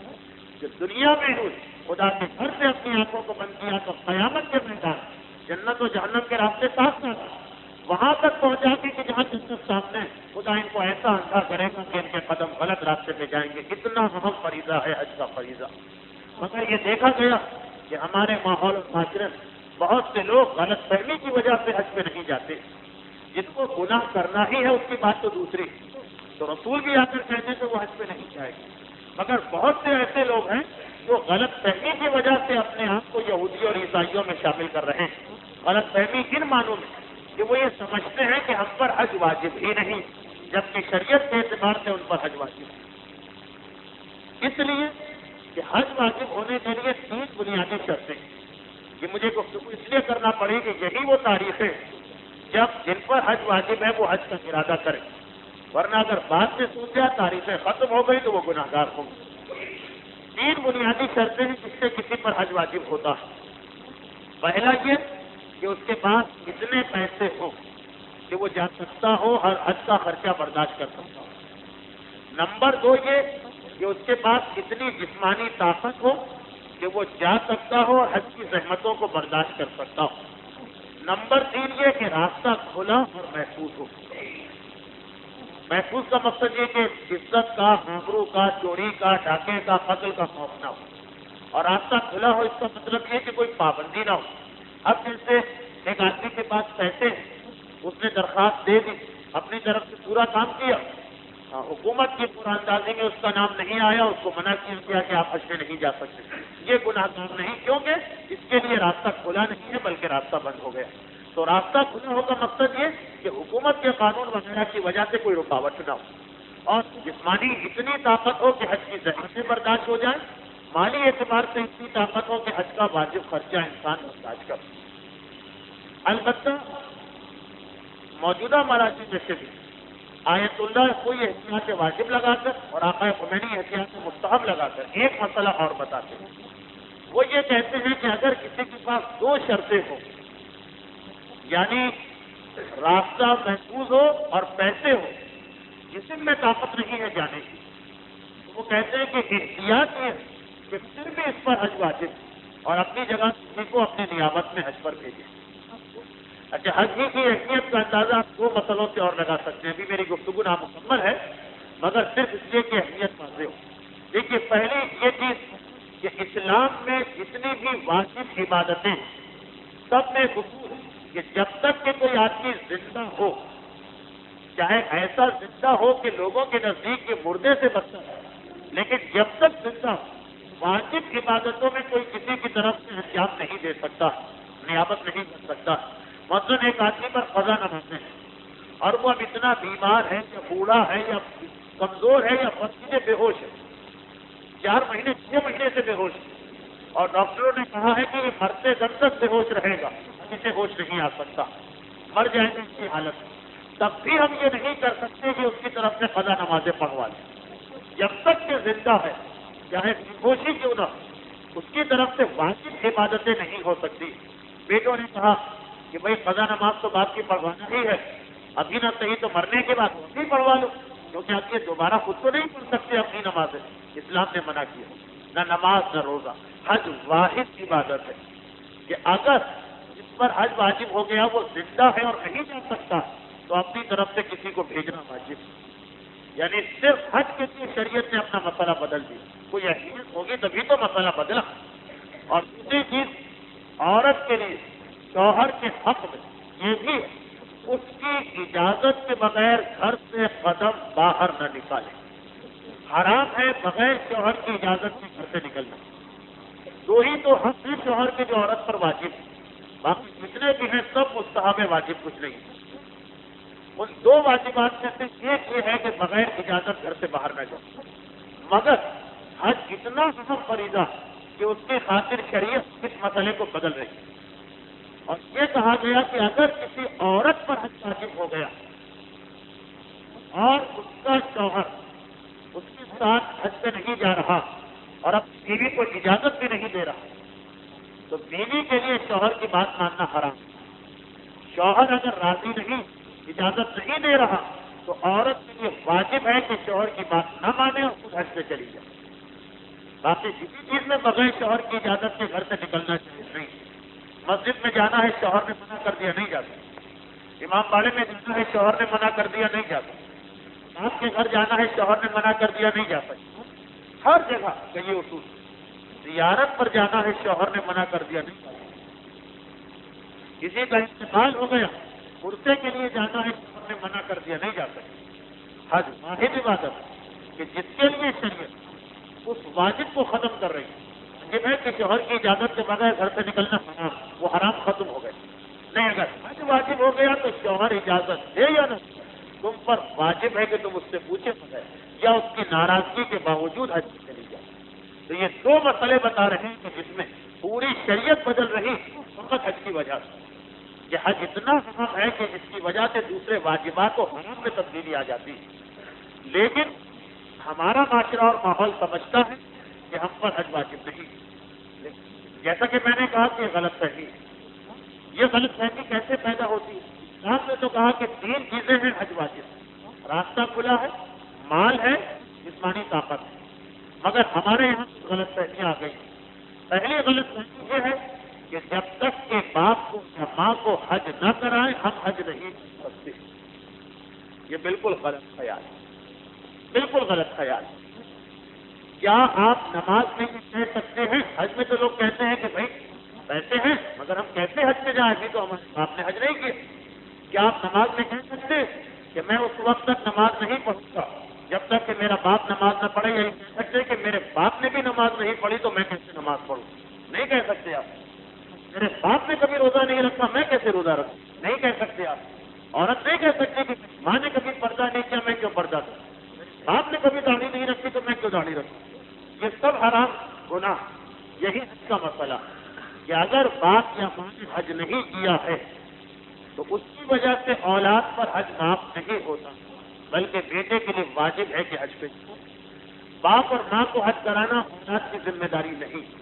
خوش قسمت ہے وہ اولاد جو اتنی صاحب حیثیت ہے کہ اپنے والدین کو حج کرا رہے ہیں، مگر اپنا حج چھوڑ کر نہیں. اللہ نے حیثیت دی ہے تو خود بھی جائیے، والدین کو بھی لے کے جائیے. اس سے بڑی نیکی کیا، اس سے بڑی سعادت کیا، اس سے آسانی سے جنت کیسے مل سکتی؟ مگر اگر اتنی حیثیت نہیں، پیسے اتنے ہیں کہ ایک آدمی کو بھیج سکتے ہیں حج پر، خود چلے جائیں یا باپ کو بھیج، تو اب خود حج پہ جانا واجب ہے، باپ کو بھیجنا صحیح نہیں. بلکہ اگر پیسے اس وقت ہیں، اسی سال ہے جس سال حج کرنا، تو حرام ہے کہ آپ اپنا پیسہ اٹھا کر باپ کو دے دیں. یعنی جس کے پاس خود حج کے برابر پیسے آ گئے اس کے لیے یہ پیسے کسی اور کو دینا جائز نہیں. خود جا کے حج کرو، پھر آئندہ سال باپ کو بھیج دو یا اپنے ساتھ لے کے جاؤ، مگر اپنے حج کے بغیر کسی اور کو حج نہیں کروایا جا سکتا اگر خود کے حج واجب. یہی مسئلہ بیوی کا. بعض لوگ ایسے بھی کہتے ہیں کہ پیسے ہیں حج کے، مگر ابھی 2 آدمیوں کے پیسے نہیں، اکیلے کیسے جائیں بیوی کے بغیر. مگر یاد رکھیں کہ اگر اپنا خرچہ حج کا خرچہ آ گئے تو خود جانا واجب ہے. بیوی ناراض ہوتی ہے تو ناراض ہو جائے. جب شریعت میں اس کے الٹ مسئلہ بتا دیا گیا کہ اگر بیوی پر پیسے ہیں بیوی کے پاس حج کے لیے، تو وہ یہ نہیں کر سکتی میں کہاں جاؤں گی دھکے کھانے، اپنے شوہر سے کہے پیسے تم لو اور چلے جاؤ. یہ نہیں کر سکتی بیوی خود، یہ پیسے شوہر کو نہیں دے سکتی تاریخ کو. تو نہ شوہر کے لیے بیوی کو حج کرانا واجب ہے، بیوی کے لیے شوہر، نہ اولاد کے لیے والدین کو، نہ والدین کے لیے اولاد. سب کا مسئلہ الگ الگ. جس کے پاس پیسے ہیں اس پر حج واجب ہے، وہ جائے.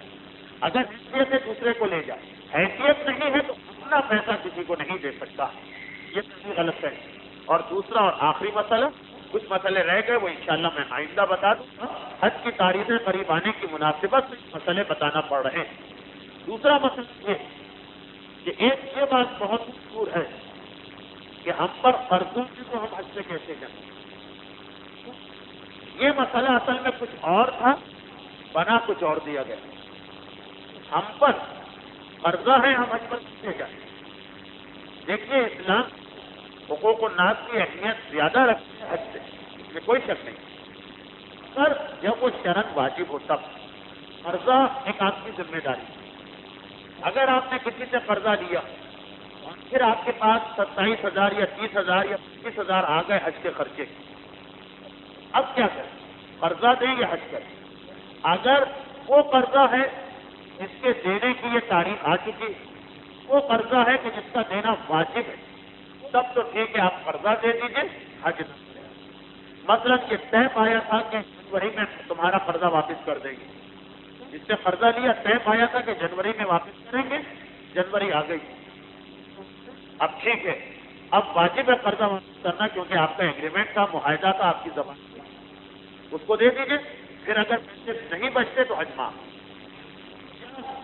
قرضہ لیا تھا کس طریقے سے کہ دینے والے نے کہا تھا کہ میں جب مانگوں تو دینا پڑے گا.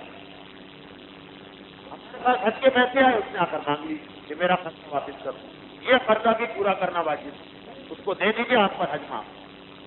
لیکن ان دو کے علاوہ اگر کوئی اور قرضہ ہے تو اس کی وجہ سے حج معاف نہیں ہے. قرضہ رہن دیں، حج پہ چلے جائیں. مثلا قرضہ واپس کرنا ہے جون میں، ابھی چل رہی ہے جنوری کی تاریخ، تو کیونکہ ابھی قرضہ واپس کرنے کی تاریخ نہیں آئی اس لیے اب آپ قرضہ واپس نہ کریں اور حج پہ جانا واجب ہے. یعنی کہ جس نے قرضہ دیا وہ واپس نہیں مانگ رہا، ٹھیک ہے، ہاں اس نے کوئی بات نہیں کی، واپسی کی بات نہیں. اب ہمارے لیے یہ ہے کہ نہیں حج پہ جائیں، قرضے کی وجہ سے حج معاف نہیں ہوگا. یا وہ قرضے دیکھیے واپس نہیں مانگ رہا ہے کہ کیا مسئلہ ہے. آدمی نے بینک سے قرضہ لیا، آدمی نے ہاؤس سے قرضہ لیا، ماہانہ 100 روپے 500 روپے دے رہا، اس کے بعد 27,000 آ گئے، اس نے سوچا ایک ساتھ ہی دے دو، یہ غلط۔ جس سے قرضہ لیا وہ خود کہتا ہے کہ مجھے نہیں چاہیے، 500 روپے دے دو بس اتنا میرے لیے کافی۔ تو اب اگر وہ مانگ نہیں رہا ہے تو اس کو قرضہ نہیں، بلکہ حج کرے اور قرضہ جتنا اب تک دیتے آ رہے تھے دیتے رہے۔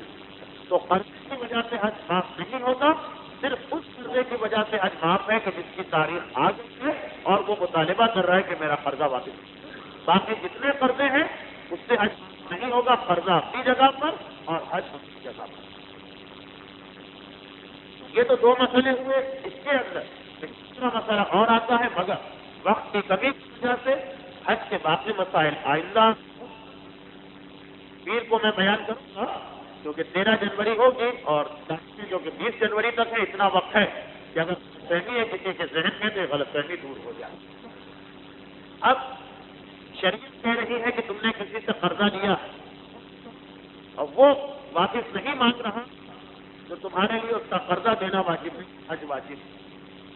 اور بات بھی صحیح، کیونکہ بہرحال ایک قرضہ ہم پر انسان کا ہے، ایک قرضہ ہم پر پروردگار اور جہادہ معصومین کا ہے۔ انسانوں کے قرضے کی تاریخ نہیں آئی، پروردگار عالم قرضے کی واپسی کی تاریخ آ گئی۔ مکے میں بلایا جا رہا ہے، مدینے میں بلایا جا رہا، زیارت معصومین حاصل ہو رہی، خانہ کعبہ کی زیارت ہو رہی، اتنی بڑی سعادت نہیں کی، اور اب تھوڑے سے دنیاوی پیسے کے خاطر کو چھوڑ، اس سے بڑی غلطی، اس سے بڑا نقصان ہم اپنا اور کیا کر سکتے ہیں۔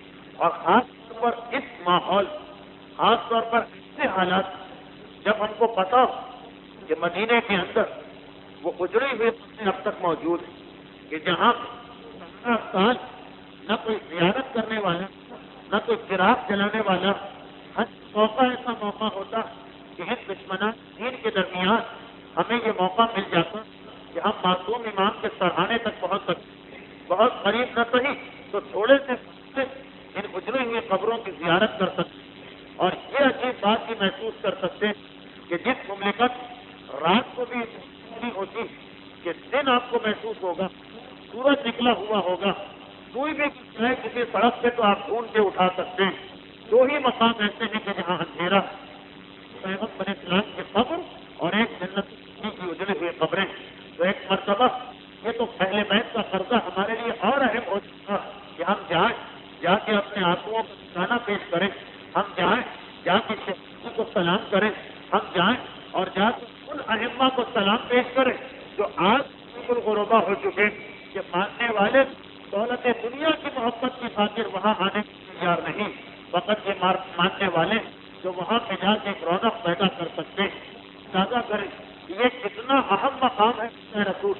اور جنت البقیع کا مقام، حسین کا قافلہ مدینے سے نکلا تھا، آخری رخصت جو حسین نے حاصل کی تھی سب سے آخر میں، یا نانا کے روزے پہ جا کے نانا، یا بقیع میں آ کر اپنی ماں سے آخری رخصت یہاں حاصل کی، اور جب یہ لٹا ہوا قافلہ واپس شہر مدینہ میں داخل ہوا تھا کہ زینب نے یہی تو کہا تھا میں اپنے محل میں نہیں جاؤں گی، میں اپنے گھر میں نہیں جاؤں گی، میں اس مکان میں بھی نہیں جاؤں گی کہ جہاں شہید، پہلے نانا کی قبر پہ جاؤں گی، پہلے اماں کی قبر پہ جاؤں گی۔ مدینے سے نکلتے وقت آخری سلام یہاں کیا گیا، پورے قافلے نے واپس آ کر پہلا سلام یہاں کیا، اور بس جاتے وقت حسین نے سلام کیا تھا، آتے وقت حسین نہیں ہے زینب سلام کر رہی، مگر زینب کے سلام کا طریقہ ایسا کہ جب قبر رسول پر پہنچی تو قبر رسول لرز اٹھی، اور جب فاطمہ کی پر پہنچی تو قبر فاطمہ سے رونے کی آواز آنے لگی، اس لیے کہ خالی سلام نہیں رہی ہے، فاطمہ کی قبر پہ جا رہی، وہی لہو بھرا ہوا کرتا لے کے جا رہی۔ اسی مدینے میں شہزادی فاطمہ نے دوپہر کی گرمیوں میں تھا، اور جب نانا کی قبر پہ پہنچ رہی ہے تو فقط سلام نہیں کر رہی ہے، ایک مرتبہ قبر کی جانب پوچھ کر کے کرتے کو اٹھا کمر پر کوڑوں کے نشان دکھا رہی ہے، کہہ رہی ہے نانا آپ کی زینب کا جسے انہی کوڑوں کے نشانات سے فَيَعْلَمُ الَّذِينَ ظَلَمُوا